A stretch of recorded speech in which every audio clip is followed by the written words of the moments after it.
Então, fala rapaziada do canal, beleza? E hoje é nosso primeiro vídeo do canal. Vou mostrar para vocês uma das minhas bicicletas. Essa é uma TSW Ride, né? Modelo 2016. Meu guidão é um guidão TSW, muito bom. Minha suspensão é uma suspensão RST Blaze, muito boa, recomendo. Minha relação de marcha é uma relação Shimano, muito boa também, ó. Muito boa. Minha mesinha é uma mesa Profitec.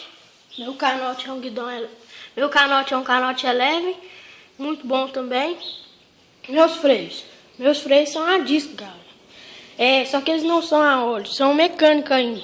Mas se Deus quiser, mais pra frente vamos pôr aí um freiozinho a óleo, né? Meus freios são da TSW, eu recomendo muito, são até bons, mas existem marcas melhores, mas é esse daí, né?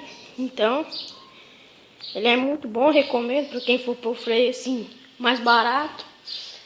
E é isso daí, galera, deixe seu like no vídeo, se inscreva no canal e logo mais terá mais vídeos aí.